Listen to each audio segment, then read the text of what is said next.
Hi Stitchers, Calico here, and I'm filming on my phone today. So instead of my laptop, I think this is going to give me a little bit better color. I'm hoping. So, and I'm sitting in front of my window, so hopefully better light.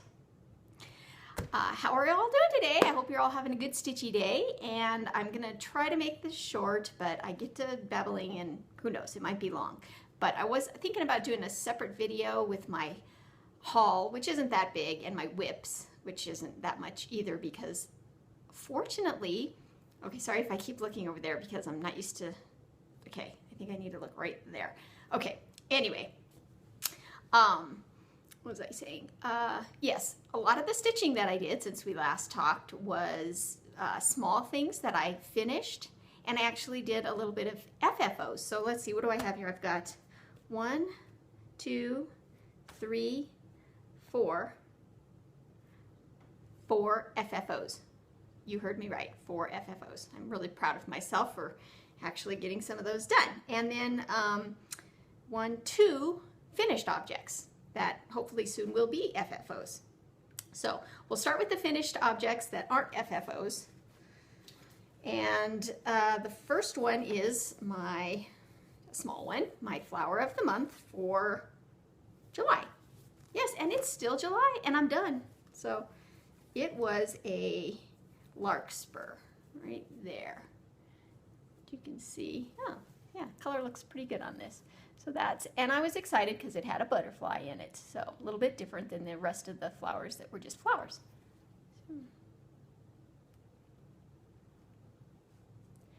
I think this had about 10, it was about 10 or 15 different shades of blue in there, so it was a little bit of, yeah, I guess you can kind of call it confetti. I mean, there was never just one stitch here, one stitch there, one stitch there. I mean, every time you did a color, you at least got a few stitches to do with it. So it went pretty quickly. And oh, if you want to see how it's, oh, and you may be wondering why I stitched it underneath here after I said in my last video that I was going to stop halfway. Let's see if we can stand back. So yes, I was going back and forth. I was going to stop with the first 6 months and turn that into a pillow, and then do the second 6 months and turn it into a pillow. And then I just decided I didn't feel like doing that. So it's going to be a wall hanging because I have a place right by my front door when you walk in that's kind of got, it's got a space on the wall for sort of a long wall hanging like this. And my intention was always to do my little sheep virtues that I did in the really long, you know, it had the 12 little squares like this, and I was going to hang that, you know, maybe hang that January through maybe, I don't know, March or something like that, and then put maybe this flower, the floral one up throughout the summer. And then I have a quilt that I made that's a fall, like a fall decorative quilt that I'd like to hang there in the fall. And then I had made a Christmas quilt that I like to hang there at Christmas. So I thought, you know, I needed something maybe a little more summery looking than just the sheep virtues. So anyway, we'll see. I'll probably never even make it into a wall hanging. But that's how that's looking so far. And you can see I still have a space underneath the flowers where I'm going to put the names. And I haven't done that yet. I think I'm just going to do it when I'm all done. You know, it's just one of those things I just can't bring myself to do because I have to figure out what font I want to use and what colors. I was going to do individual colors, but now I've filed all those colors away and I'm not sure I feel like digging them all out again. So I may just go with a darker shade of this border color. Just to make it a little bit darker, but something that will kind of match with the whole thing. So anyway, finish for this month, and I'm on schedule with that as far as the year goes. So good. Next one, I just had, during the 4th of July here in the States, I wanted to do something patriotic, and I had remembered in my stash a while ago I had bought a little pattern that was purchased at an LNS, a local needle workshop, that has since closed down. So what was I going to say about this? Point is, when oh yes, I was going to say, because I didn't stitch it originally when I first got it because it had a few decorative stitches in it, and I was like, whoa, I don't know how to do those. I'm staying away from that until I learn. And so I kind of tucked it away and forgot about it. And also, I remember in my head seeing it finished up in the needlework shop, I remembered it being much bigger than this. So I took my little app that I have for, it's called Cross Stitch Calculator, to figure out the size of fabric that I would need and the stitch count. And for some odd reason, I usually like to put it in without a border because I like to see what the actual stitch design size is going to be, because then I can say, okay, you know, what fabric do I have that will fit it? And then I can determine, you know, leaving some extra for the border. So anyway, I think when I calculated this, I had added a 2-inch border. So in my mind, I was thinking the actual stitched part of this was going to be bigger than it was, but because I usually do it without the border. Does that make any sense? I usually do it without the border to find the exact design size, but this time I didn't, but I thought I did. So long story short, I found a piece of fabric that I thought it was going to fit on this with like a couple inches around the background, and I started stitching it and it was very small, and so I kind of did it right in the middle of this fabric. Anyway, let's get on to what it is I'm talking about. It's right here.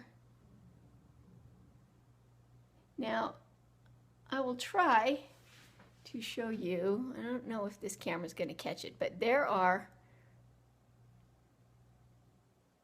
right up in the blue corner, I don't know if that's going to be up at your upper right or your upper left, but anyway, right here where my finger is, those are Smyrna crosses, Smyrna crosses. I have no idea how to say that. I probably butchered that name, but those are really easy to do. I don't know why I was scared of those. They're just kind of like a cross stitch on top of a cross stitch. I mean, they're really easy. Then in between, on this dark burgundy border, in between the four, there's like 4 cross stitches, and then in between there's just like a diagonal satin stitch. Once again, not hard at all, but I had just never done one before. So, and I decided to go ahead and put the date on this, even though it didn't call for it. But so anyway, this is our state flower, Colorado Columbine, and I just thought this was really cute. The designer, this was from D. Elliott of Holly House Designs.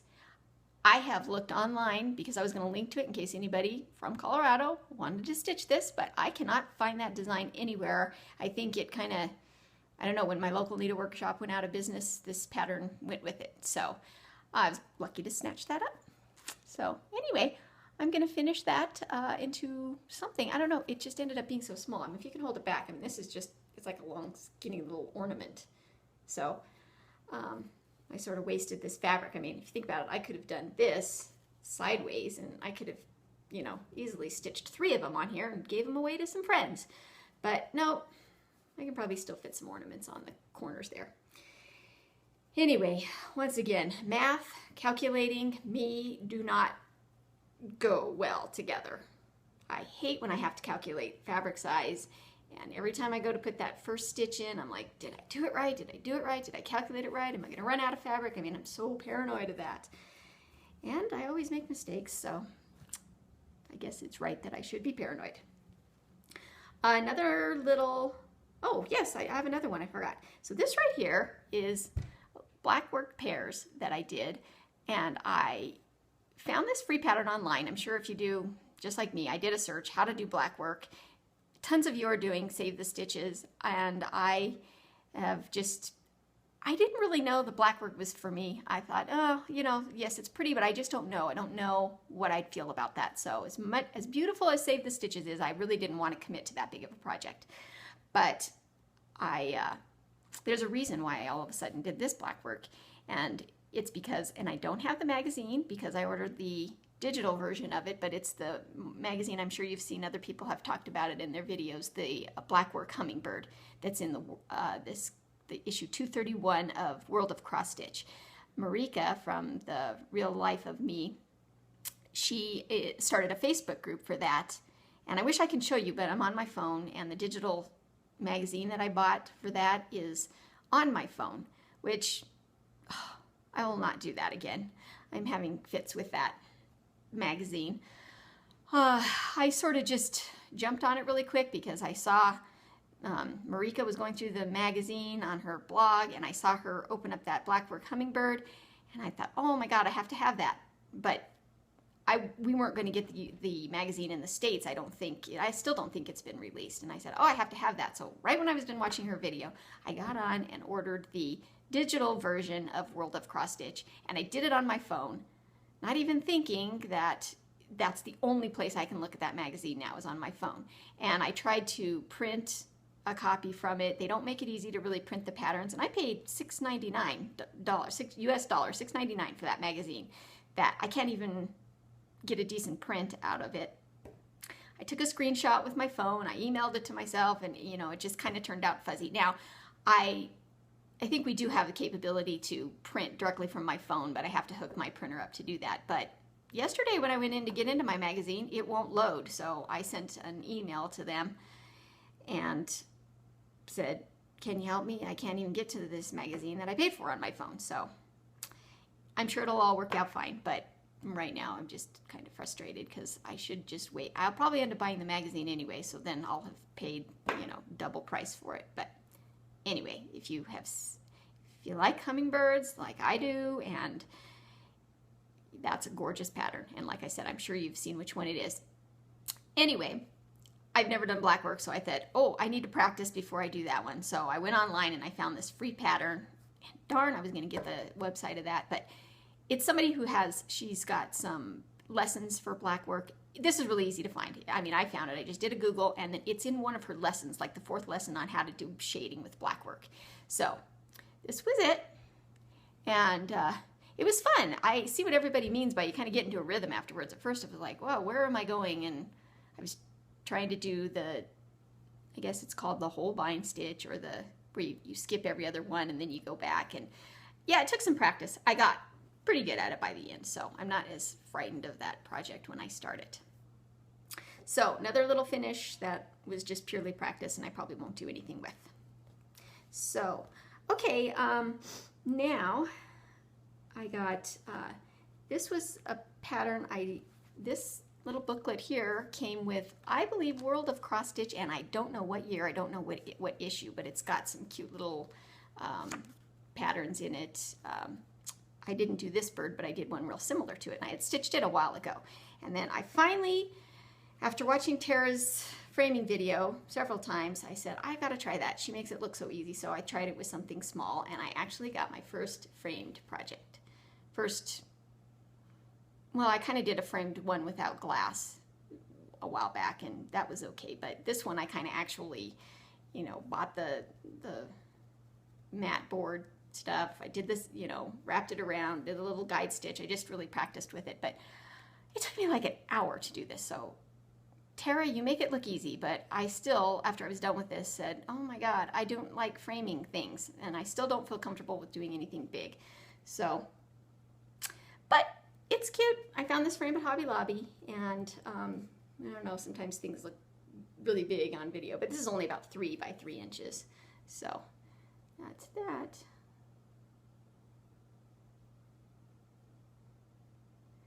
So first FFO.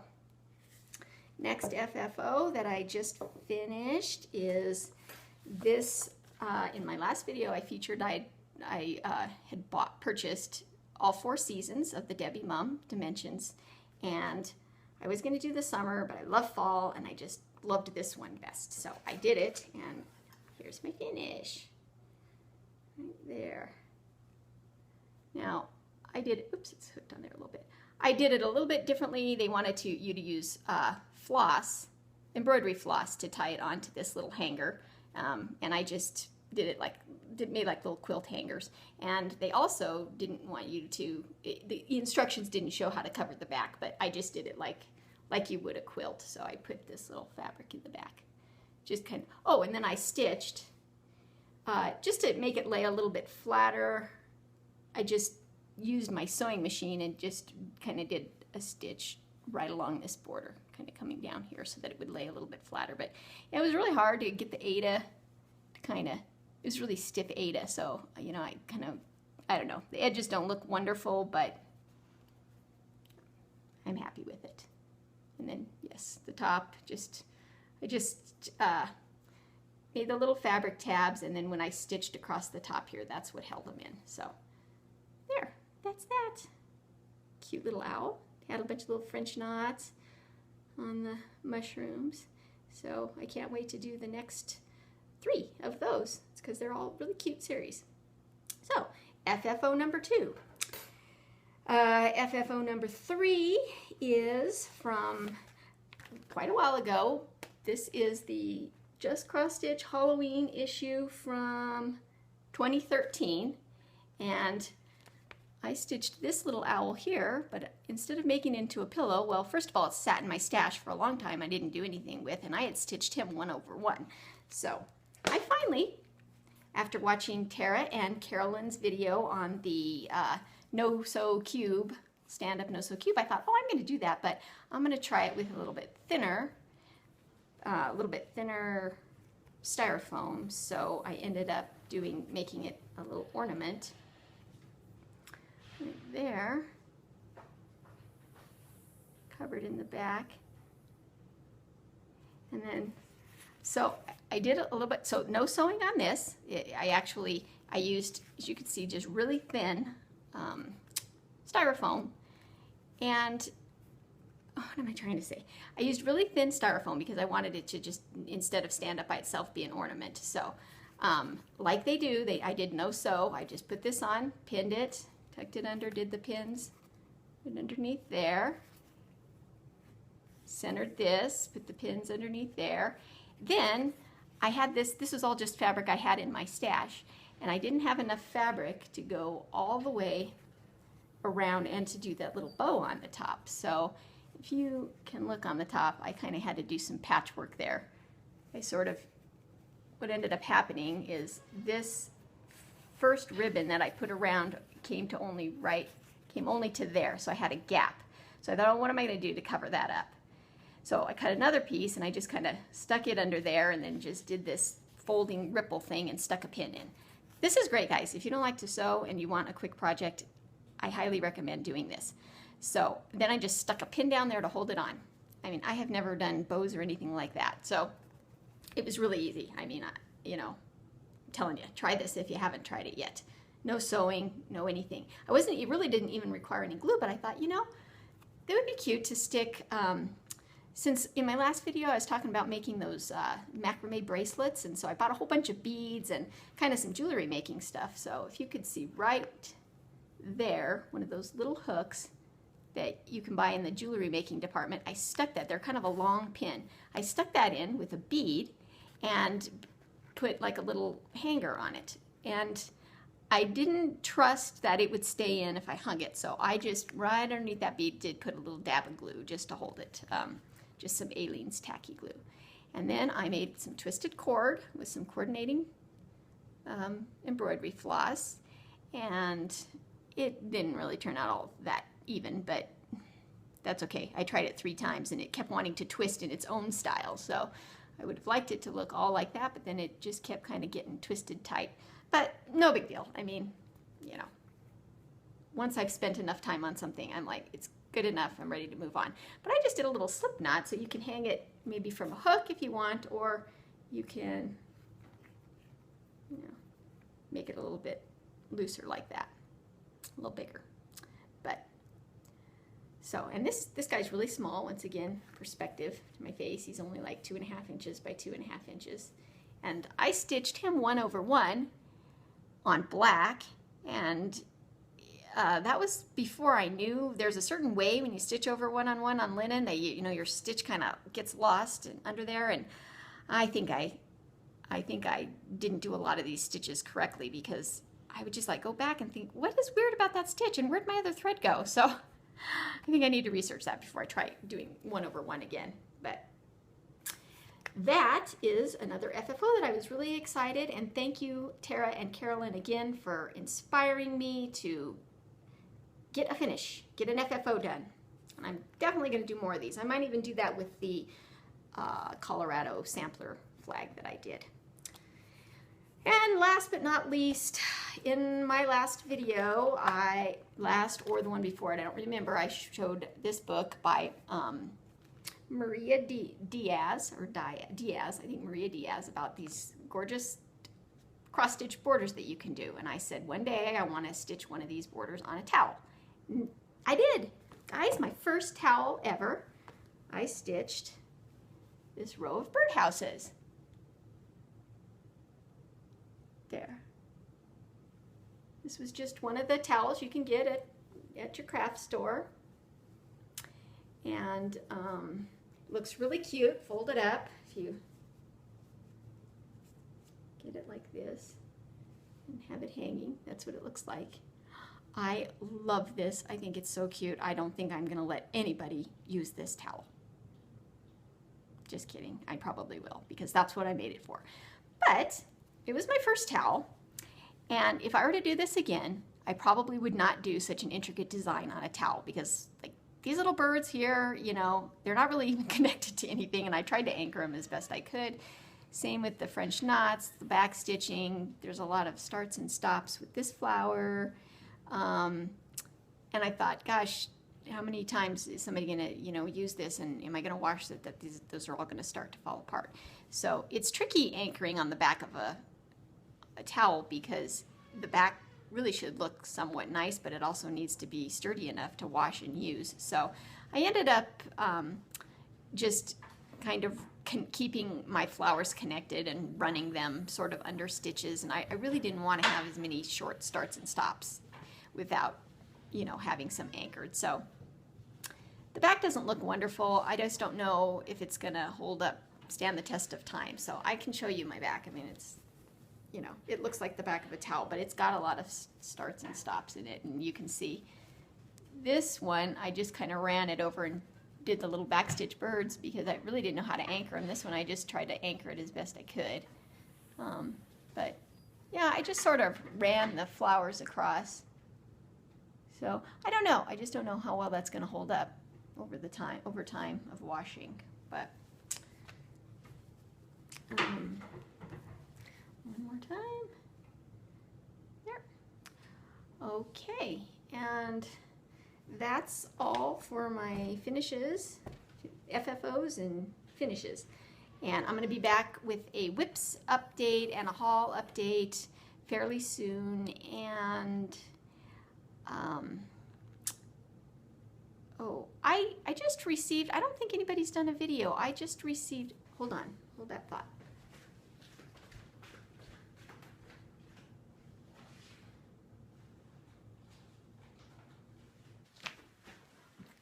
So I got my copy of this year's Just Cross Stitch Halloween issue, and if anybody's interested, maybe you don't know if you want to buy it and you want to look through it, I'd be happy to flip through and show this magazine in a video, just so you can see maybe what it has in it before you buy it. So let me know if you're interested in a video that shows me walking through this. But I think that's it for now. Thank you to all my subscribers. Hi, new subscribers. Welcome to my channel. And I'll be back shortly with a whip video and a haul video. So I guess that's all I have to say today. Hope you're having a good stitchy day. I'll talk to you later. Bye.